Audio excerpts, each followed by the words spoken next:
السلام علیکم ورحمت الله. دوستانو الله دې وکړي روغ او جوړ به یاستئ. همغه مسجد دی د میپر لاندې.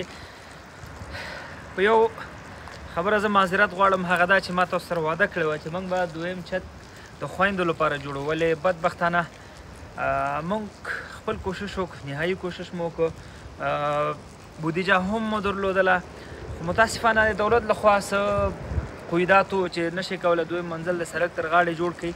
نو بیا دولت دی، دولت چې څه وایي هغه موږ چې څه قانون نه موږ ځان اضافه نه ګڼو. اول مسجد مو الحمدلله جوړ کړو، خو بیا هم دا وایو چې کوشش کوو د خویندو لپاره په همدغه ساحه کې ځان ته جومات جوړ کړو. دا به انشاءالله زما تاسو سره وعده وي. راځو دې مسجد ته وګورو چې څومره ښایسته جوړ شوی دی. وړوکی ځای دی، وړوکی مسجد دی، خو الحمدلله ډېر ډولي او ډېر ښایسته جوړ شو. دننه راځو تاسو ته خالي مسجد څخه راځئ.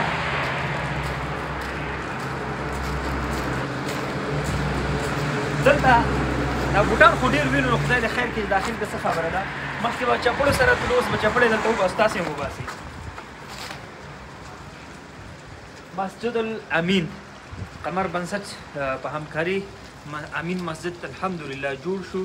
رنګ روغنې هم ویني، دروازې شیشې هم ورته شته، دروازه یې هر څه الحمدلله جوړ تیار دي. دننه ورځو، دننه مسجد به هم درته وښیو چې په کوم رقم جوړ شوی دی. زما خو خپل ځاني ډېر خوښ دی. که تاسو چېرته سفر کوئ، مانځه لپاره راسئ، ودرېږئ، تمونځو کې خوند واخلئ، ډېر سکون او ارام کې سړی دمه کولی شي، عبادت هم کولی شي. دننه ورځو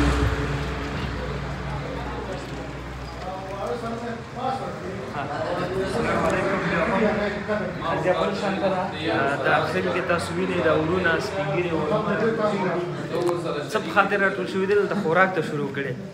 هغه به دا ووایم چې د خوراک نه مخکې دی دلته قرآن مجید ختم وکړو او د دې د جومات افتتاح په خوشحالۍ کې دی راټول شوي دي او اوس الحمدلله جومات افتتاح شو. اوس نو کوی سئ تاسو راشئ، ښه په ارامه زړه پکې خپل عبادت ترسره کوي.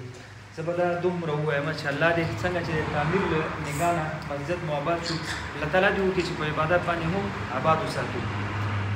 او په آخر کې به دا ووایم چې چا هم دلته مرسته کړې، چا هم دلته کومک کړی په دې مسجد کې، د الله کور دی.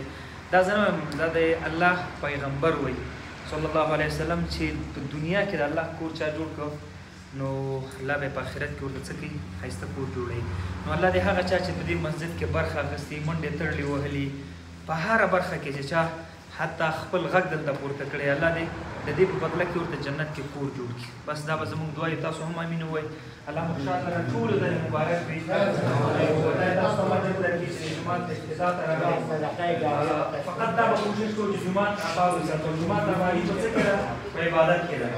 او خدای پاک دې موږ ته نور هم همت راکړي چې د هېواد په هر ګوټ کې دغسې مساجدو ته ضرورت وي او خلک عبادت کوي، سرپناه نه وي چې هغې هلته عبادت وکړي. انشاءالله موږ ته دې الله دا توفیق راکړي، موږ ته هغه په مالي او کجاني تاسو ته هم چې هلته ورسېږو او هغه دغه خلکو ضرورت ته الله په مدد او مرستې پوره کړو.